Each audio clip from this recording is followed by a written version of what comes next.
Hey everybody, it's Adler and welcome back to Shining Song Starnova. Have a sip of coffee. Last we left off, Aki had what I think is a panic attack. I'm not sure, obviously, but that's just my first guess.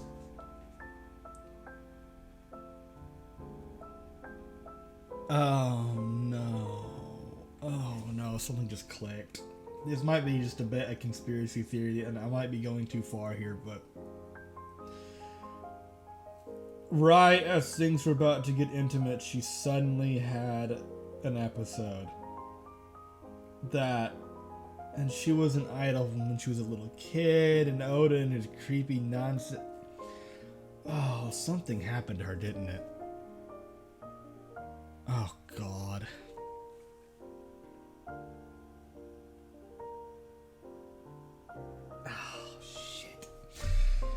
I don't want to have to go through that as a story point.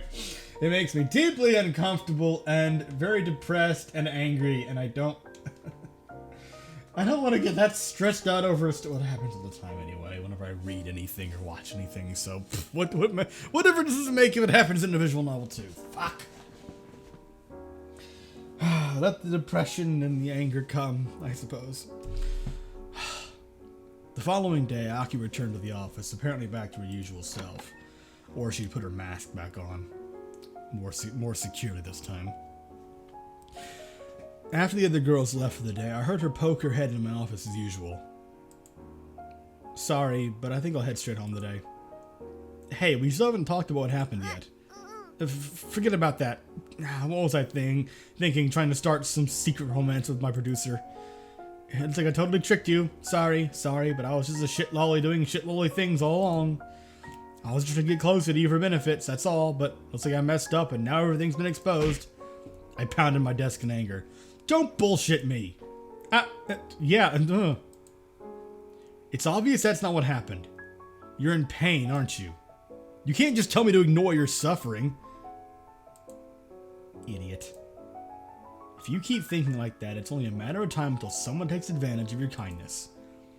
I'm sorry if this comes out as a surprise, but I was that kind of two-faced idol all along. Did you seriously think I was some tiny little girl you needed to protect? Don't make me laugh. I was just playing that role to mess with your head. Everything about me is just one big lie. Sorry, Oni-chan, but I was just trying to take advantage of you. Listen, why don't you tell me what's wrong? Let me help you. Don't get any closer to me. I can handle myself. With that, Aki turned around and slammed the door behind her before I could say another word. It was obvious she was in trouble. She could laugh off her troubles as just more of her faux lolly act, but I knew that deep within Aki, there was a great instability. There was no way a normal girl would act the way she did. Just what had happened to her to make her this way? A nightmare, I'm assuming, something that should never have happened, and I really don't want it confirmed. I don't want it confirmed because I don't want to have to think about it. If only she would open up to me. But in the end, I was only her producer. I wasn't her father, nor her lover. Don't go to the mother, don't go to the mother, don't go to the mother, don't go to the mother. As a matter of fact, the only correct thing for me to do in this situation was to approach everything with professional detachment. I wasn't here to help Aki overcome her past or to heal her mental wounds. All I could do was work hard to make her into an idol. If only I could do more. Okay, now the show. Is this going to be a bit of brevity, or is it going to be tainted by the, well, preceding events? A breath of fresh air would be nice, alleviate some of that tension. Please. I'm begging you, game. In the end, I never got to speak to Aki much after that. She just returned to a regular routine, giggling along with the girls and acting cute for the cameras. For all intents and purposes, it was like she had forgotten entirely about what had happened that night, or just deeply repressed it. One of probably very many things. It seriously reminded me of how in high school the girls I hung out with seemed to have entirely selective memories and could only recall things they wanted to. But on that same train of thought, I guess Aki was still that age. Despite her jaded attitude, she was still emotionally a teenage girl who never really had an opportunity to really be a teenage girl, you know? To be a kid. She was just foisted into this industry and I had to sympathize with her. She was still just a kid thrown unwittingly into the harsh adult world. No doubt all this was even more terrifying and confusing for Aki than it was for me. Look, I was a grown man and I still feared every waking moment about what other human beings could do to me in this line of work. I couldn't even imagine what that fear must be like for a small girl like Aki. I stood behind the stage staff as the girls got into position on the set of the talk show. The girls bowed in unison when Tanaka-san finally made his appearance. That guy was the stuff of legends, you know. He started hosting this talk show back when he was my age back in the 1980s, and has been appearing on television screens across the country ever since. I shelved my apprehensions about Aki and turned my focus back to the task at hand. This was a pivotal moment for the girls. I couldn't afford to have my head in the clouds. Appearing on such a prestigious talk show would no doubt have a huge impact on our popularity. Not to mention with Quasar's scandal, there were now millions of people looking to back a new, fresh idol group. No doubt, this is our decisive moment. Let's see, so we hope. A few minutes before the shoot began, I motioned Ahi to come meet me. Something the matter, producer? Just doing my due diligence. You feeling all right? Hope you're not thinking I would mess up at this once in a lifetime opportunity.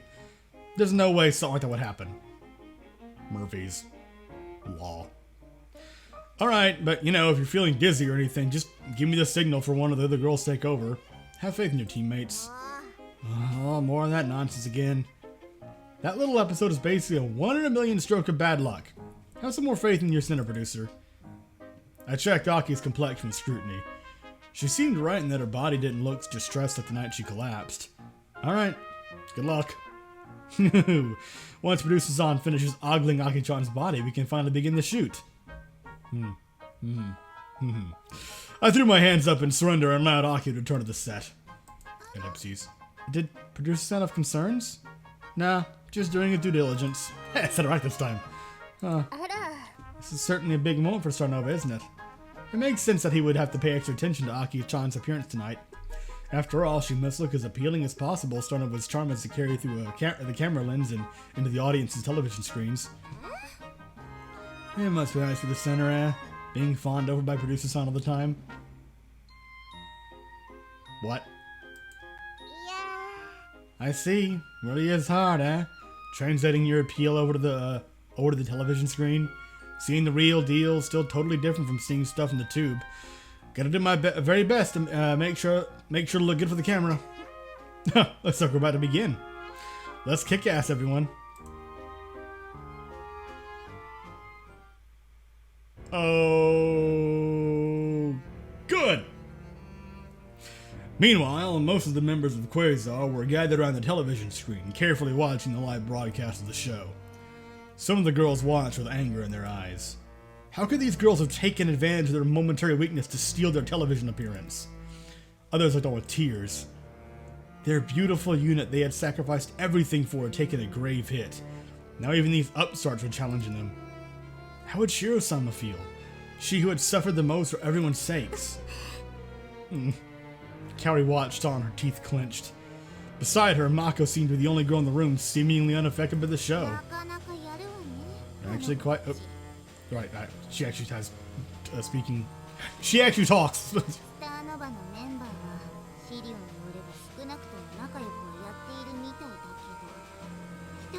Oops, sorry. Just pause and I assume she was done.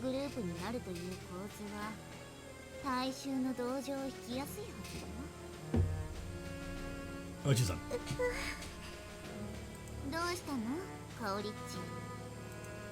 Tears lined Kaori's eyes as she watched the girls starting over on the television screen. She had expected them to be nothing but upstarts, just a bunch of incompetent idol failures who would happen to get lucky once. But actually seeing them, their faces looked so pretty. Especially their center, Kashiwagi Aki, who had miraculously retained the innocent, nubile body of a child, while now possessing the hidden sexuality of a grown woman.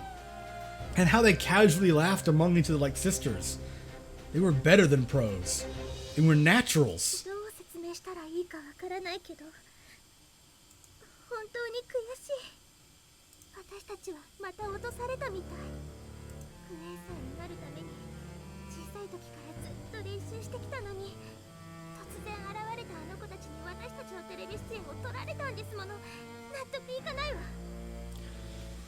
Yeah, I understand this is regardless of whether these characters are supposed to be antagonists. I can empathize that has to feel, you know, like a punch in the gut. The other girls murmured their agreement. まあ、すぐ復讐の機会が来るよ。当然、クエーサーとスターノバは対峙するところにいるもの。Two great, brilliant celestial bodies about to collide, and the universe shall tremble from the impact. 絶対に負けません。ねえ、カオリッチがこんなにやる気になるなんて珍しいわね。Take that damn lollipop out of your mouth or you choke on it. ほらみんな、クエーサーにもまだファンが残ってますから。あの子たちにスポットライトが取られたけど、まだまだ私たちの方が上よ。おーい！昼も夜もずっと練習している私たち。世界最高のアイドルになるために、友達も家族も青春も全部諦めた私たちよ。何があっても、 Sorry. 銀河の星々がクエーサーの中心に回ることをファンたちに示しましょう。 Yes. Give in to that rage. Fuel the corporation's fires. はい。カオリッチ、立派な最前メンバーになってくれたわね。That's it's a bit ominous. After the conclusion of the broadcast, Mako slipped out of the cafeteria to find Shiro up on the rooftop by お herself. や、女王様がこんなところにいた。 Shiro took her cigarette out of her mouth and turned to face her new second in command. あら、私の小さな黒い秘密を見たわね。Oh, don't be so dramatic. それでスタッフに報告するの。そうしたら私が落とされてあなたがセンターになれるかもね。いいえ、そんな冒険はしたくありませんよ。 For I fear your retaliation would be swift and brutal. 本当かしら。ランク上昇おめでとう。13歳でこの国一番のアイドルグループの2位になるとは。Impressive and depressing. こんなことができる人が出現するのも結構久しぶりよ。お褒めに預かりまして光栄です。全部家族のコネのおかげですけどね。どの業界も一緒じゃありませんか。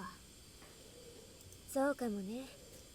とにかく私のランクは市場でしかありません。ファン投票の結果がわかるまでこの地位は仮のものでしかありませんよ。ま、あなたならうまくやれると思うわ。世界に存在する証を残そうとする13歳の子供がいたらファンたちも応援したくなるもの。 And let's just gloss over the more disturbing implications behind what some of that fervor might be rooted in. Mako stared into the cityscape. そうでしょうか。でもまあ、恵まれる環境に生まれた人たちが羨ましいわ。 That's a lollipop, actually. シロ様はそうじゃないんですか。私の家は貧しかったわ。10代の頃モデルになったけど、それでしか欲しいものを手に入れられなかったから。そこからは。 Shiro raised her arms, demonstrating where that path had led her in the end. A single gesture encapsulating an incredible journey of unlikely survival, inhuman persistence, and dark scheming. そうですか。ご愁傷様です。 Yeah. まあ、仕方のないことよ。物事はそう簡単にはいかないもの。私の父はジャイアンツの選手で、母はバレリーナです。私は生まれた時から将来有名人になるように育てられてきました。スターになるために生まれてきたと言った方が正しいでしょうか。Bred for, or did your parents just kind of boot you into this because they figured you should? 今でも自分がやりたいことを見つけられていないのは幸いです。両親の影響力のおかげで研修生を飛び越えていきなりクエイさんのメンバーになれました。私のことが憎いですか？見せしめにしますか？なんと言っても私はあなたが嫌いなものの典型的でしょうから。いいえ。Cheryl smiled grandly. 最終的に私たちそれぞれの時代になるわ。Almost sad looking smile, really. 交差することのない時代。Might be reading too much into it, but I don't know. That's just how it appears to me right now. それが分かっている限り仲良くやっていけるわ。Her tone of voice also kind of reflects that. 今さら金持ちを憎んでも仕方ないわ。だって私は日本のエンタメ業界で一番ギャラが高いもの。では共通点があるようですね、私たち。どうかしら。可愛い後輩ちゃん。私の副司令官がこんな可愛らしい子で本当に良かったわ。It feels like it should be more patronizing, but I don't know. くくく。 Yeah, okay. では自分のイメージを壊さないように力を尽くします、お姉様。I feel a deal between two devils has just been made. Meanwhile, Kamijo typed furiously into his work computer. There's recent scandal that caused a mess of lawsuits and cancellations for his company. He was extremely stressed and needed the most hardcore hentai he could find in order to help relieve some of that. After all, everyone needs some kind of escapism. Well, it wasn't enough to bring down the mighty fortress which he had built during his tenure at as Golden Calf's de facto CEO. He would have to restore the confidence of the board of directors soon, before a certain demon which had lurked within the dark recesses of his company used the chaos to undo all that he had accomplished. Uh-oh. As if that very demon could read his thoughts, Oda walked out of the elevator into Kamisho's office. Working hard there, I see. Kamisho looked up from his monitor, his lips barely forming into a smile. Oda-san, is there something I could assist you with? Ah, no. In fact, I came here to ask if you needed my help.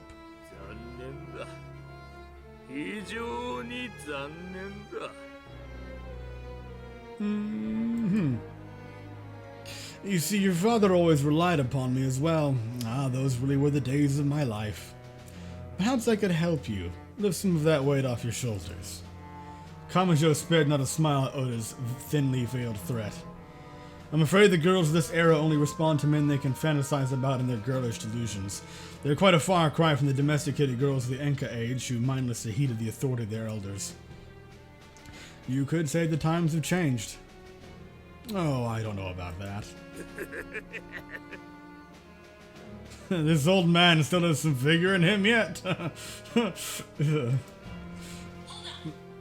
about to see something really cool. Are you though? Maybe I can show off some of my moves. What do you call it? The final, the final. Merely a nonsensical rumor spreading among. Merely a nonsensical rumor spread among the girls in the locker rooms. It must be so nice to be surrounded with beautiful women day and night, and at the very height of your masculine prowess. This old man truly was born in the wrong time. The wrong time indeed. Ah well, never too late.